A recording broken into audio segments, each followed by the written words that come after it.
that is so important for moms and dads to understand, especially moms and dads who put a high price tag on values, faith, is that these organizational, institutional, educational options, generally speaking, are not even going to hold a candle to what you can do to educate your children.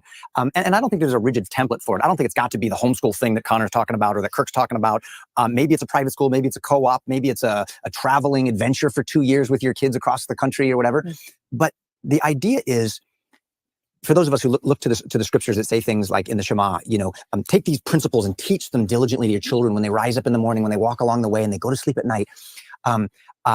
Train them up or bring them up in the way they should go. We often think of data transfer, teaching them math, teaching them science, teaching them literature, whatever. But the real heart of the Hebrew there and the Greek there is nourish them up in the way they should go. And it's a heart transfer, not just a head-to-head transfer. It's not data download. Siri is good, and Google and Alexa is good at data download, but Alexa has no wisdom. Alexa has no character. You do because you're a mom. You do because you're a dad. And that heart transfer of values to your children happens in almost a magical way in the context of a parent-child relationship that can't be duplicated any other way. It's impossible. I think there's something that both of you are saying that I'm not sure if the listeners understand how deep this is. So I want to clarify and make sure that I understand. When we think about education, we think about a set of standards that every child needs to learn at every single age, right? In order to essentially matriculate. They need to learn this amount of math, this amount of literacy, this amount of science in order to be a successful citizen. Yeah. Is what you're saying that this stuff is not necessarily needed? Are our kids being held hostage by these set of random standards that have been created essentially by the government to tell parents that they need this stuff, even though they may not need it? Is that the argument? And then overwhelm parents so they think that they can't actually teach these things because they're not experts in any one of these random stuff. And you're saying this stuff is data. Some of the stuff they should know and some of it they shouldn't know. Is this the big scam? Is the scam that we've been told that they need to learn this bucket of content that we actually don't really need because the world is changing? Like, explain this to me, because, I mean, do you understand how huge this is? This is the scam of all scams. Marissa, you just pulled back the curtain and exposed the Wizard of Oz as the little man spinning the wheels. Well, it's very hard. I mean, you need me. You need me. All right, no, people who are watching this are going crazy right now. Okay, they're throwing stuff at the screens because we are basically saying you don't really need to learn all these things that we're paying $40,000 a year to assess whether they're passing. Let me pose the question to you, Marissa, or not even a question. Fill in the blank. I'll say the first half of the sentence. You're a former teacher. You should do fine at this little pop quiz. Okay. Mitochondria is the powerhouse of the cell. Okay. Most of us had to memorize that in like third grade biology. That's the only thing we remember. Yeah, or like the quadratic equation, like all these things that are drilled into kids' heads. I remember when we first started homeschooling, as most homeschoolers do, my wife is like, well, what do we teach our kids? How do we do this? There's a book series out there that I don't want to like demean or attack, but it's called What Every Third Grader Needs to Know, What Every Fourth Grader Needs to Know. Hirsch. And the whole series. And it has a lot of informative stuff. But I challenge its premise because not every fourth grader needs to know this packaged set of things in the same way at the same time. My belief, Marissa, is that education is far more powerful in the informal moments of life than it is in the formal moments of life. When you sit a kid down and say, here's your worksheet, here's your assignment, here's your curriculum, I'm basically forcing you, even if you're homeschooled, like I'm telling you, you're going to learn this stuff. Compared to, I'll give you a little story. We had a dad reach out to us a couple months ago, and he was in the car listening to like NPR, and this panel of people was talking, including an economist from the local university. They were talking about inflation, hot topic. Everyone's talking about this right now. And they're all talking about, why is inflation happening? What's causing it? And the economist, a credentialed economist from the Guild, right, says to the listeners of the radio program, including this dad and his children in the back seat, well, I'll tell you why inflation is happening. Have you seen the price of all these Taylor Swift concerts? The tickets, they're astronomical. People are spending a lot of money. It's heating up the economy. We just need to slow things down so prices don't rise. To which the 9-year-old daughter in the backseat chimes up and says, that's not why inflation's happening. It's because the Federal Reserve is printing a bunch of money.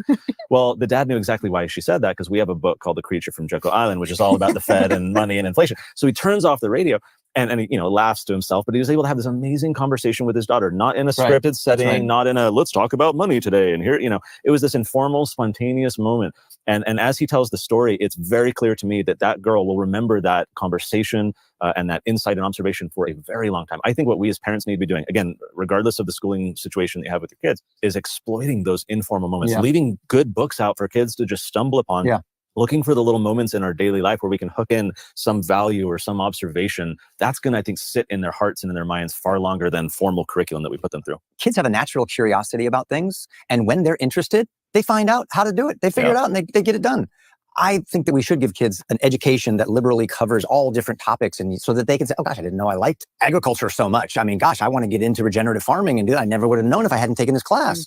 Learning how to think critically and being rooted in a set of transcendent values and truths that allow you to go out into the wild, weird, and wonderful parts of culture, safe and secure, knowing that I'm not going to get swept up and dominated by politics or the entertainment industry. I can actually help shape politics and entertainment industry because I'm rooted in something that's real and that's good. Mm-hmm.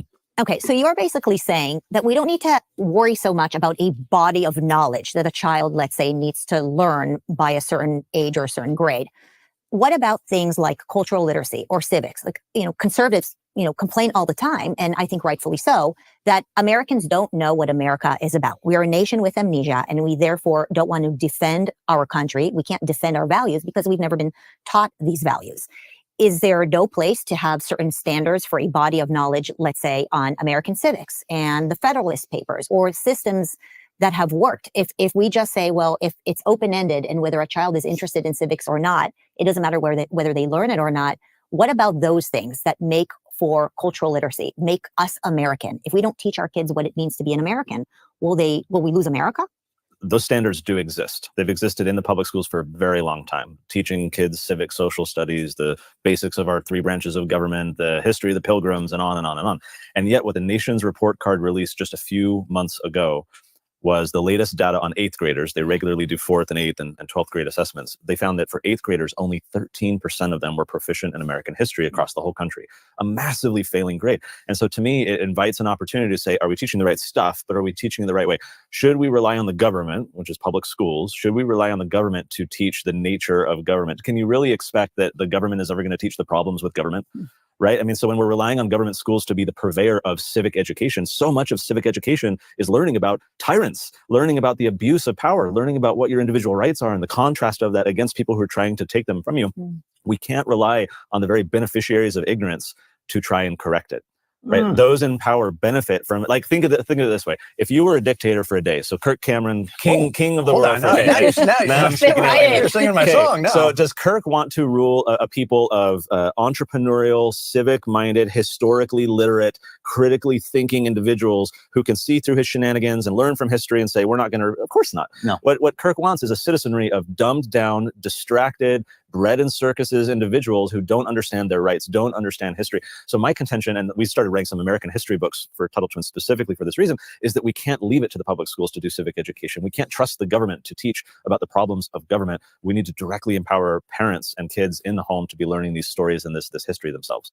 Education, historically, in early America, was seen as this sacred discipline that was primarily embraced by parents with the help of church